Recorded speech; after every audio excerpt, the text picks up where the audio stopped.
Hello दोस्तों।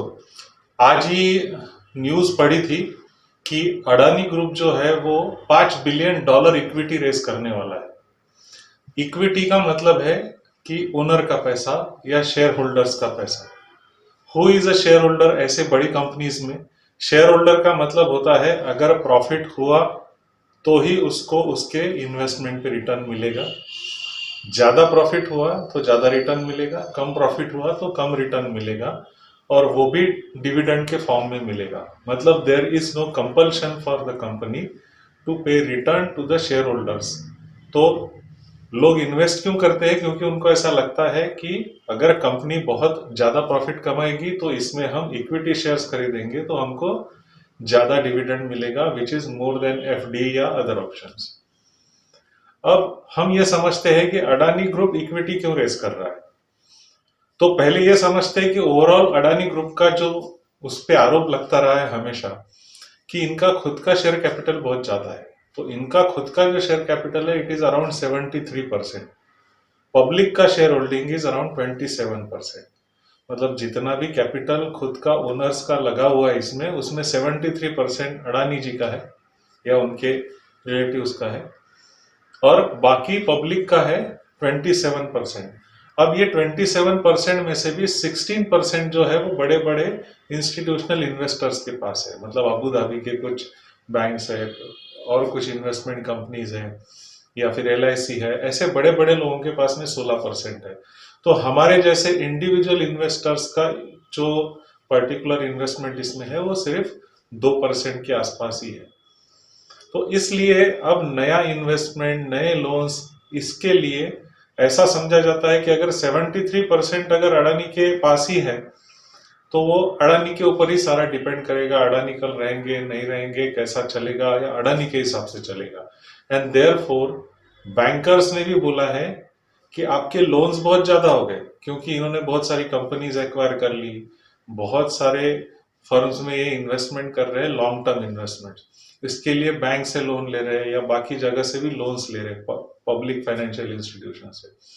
तो इन सब का कहना था कि आपका जो डेट इक्विटी रेशो है ये इंप्रूव करने के लिए आपको काफी सारा इक्विटी रेस करना पड़ेगा। Now what is debt equity ratio? Debt equity ratio का मतलब है, डेट मतलब है लॉन्ग टर्म लोन्स। आपके कंपनी में अगर आपके लोन्स ज्यादा है और आपका खुद का कैपिटल कम है तो it becomes a risky company. इसको हम कहते हैं over leveraged company. What is leverage? Leverage का मतलब आपके पास कम कैपिटल होके भी अगर आप लोन्स के भरोसे बहुत ज्यादा एसेट्स खरीद लेते हो, लॉन्ग टर्म एसेट खरीद लेते हो, तो इसको कहते हैं फाइनेंशियल लिवरेज। क्योंकि आपको शेयर होल्डर्स को या पार्टनर्स को जितना प्रॉफिट का शेयर देना पड़ता है उससे नेचुरली लोन का इंटरेस्ट कम रहता है, इसलिए आप लोन्स पे लेना चाहते हो। लेकिन इसमें ट्विक ऐसा भी है कि अगर आपका प्रॉफिट कम होता है या नहीं होता है कुछ समय के लिए, अगर आपके लॉन्ग टर्म एसेट्स है तो भी आपको लोन का जो प्रिंसिपल है या इंटरेस्ट है वो देना ही पड़ेगा। तो इसका मतलब आपके कैश फ्लो अफेक्ट होते हैं। अब इतने सारे गणित में इसका शॉर्ट में मतलब यह है कि अब आप ये देखेंगे कि अडानी का एक follow on public offer already आ गया है। उसके बाद बोर्ड ने अप्रूव कर दिया है, मतलब आ गया है, मतलब सेबी के पास जाएगा अभी। तो ये सारी चीजें होने के बाद में अडानी का जो शेयर है वो थोड़ा सा कम हो जाएगा इक्विटी में, कैपिटल में, और पब्लिक का बढ़ जाएगा। इसकी वजह से डेट इक्विटी इंप्रूव हो जाएगी। अब ये सारी चीजें हम क्यों डिस्कस कर रहे हैं? क्योंकि हमको अडानी के जैसा बनना है? नहीं, हमको ये समझना है कि अडानी ऐसा क्यों कर रहे हैं। अगर लोन्स है, हम उसके लोन्स के इंस्टॉलमेंट भर सक रहे हैं, इंटरेस्ट भर पा रहे हैं, भर सक रहे हैं, भरने वाले हैं, तो हम इक्विटी क्यों रेस कर रहे हैं? एक तो आपका इक्विटी शेयर मार्केट में आपको लोन्स, पैसा जो है वो आसानी से मिल जाता है। और दूसरा, अभी थोड़ा सा जो 23-24 का एक जिसको हम कहते हैं सर्वे आया है कि अभी थोड़ा सा GDP डाउन रहने वाला है, मतलब बिजनेस थोड़ा डाउन रहने वाला है फॉर अ ईयर। तो ये एक साल में प्रेशर रहेगा, तो कैश फ्लो का प्रेशर भी इससे रिड्यूस होगा। क्योंकि अगर मैं इक्विटी शेयर्स इशू करके पैसा रेज करूंगा तो उस पे मुझे प्रॉफिट होगा तो ही पैसे देना है, जितना होगा उतने ही देना है। इसका मतलब कैश फ्लो का प्रेशर नहीं रहेगा, जैसे लोन का रहता है कि लोन में आपको प्रॉफिट हो चाहे ना हो, आपको पैसे भरना ही भरना है।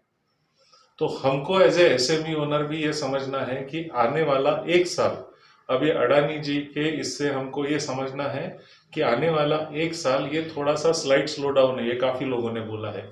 S&P का भी सर्वे है, दीपक पारेख जो HDFC के चेयरमैन है उन्होंने भी कहा है। तो आने वाले एक साल में हम भी अगर कोई बड़ा लोन लेने वाले हैं, कोई लॉन्ग टर्म एसेट में इन्वेस्ट करने वाले हैं, तो हम थोड़ी देर के लिए उसको पोस्टपोन कर सकते हैं। या फिर हम कुछ इन्वेस्टमेंट करना चाहते हैं तो हम हमारा पैसा भी अच्छा खासा डालें ताकि कैश फ्लो पे प्रेशर ना आए, बहुत ज़्यादा बड़े लोन्स ना ले। तो हमारे लिए एज ए एसएमई ओनर इसमें से ये सीख हम ले सकते हैं। Wish you a very happy balance sheet.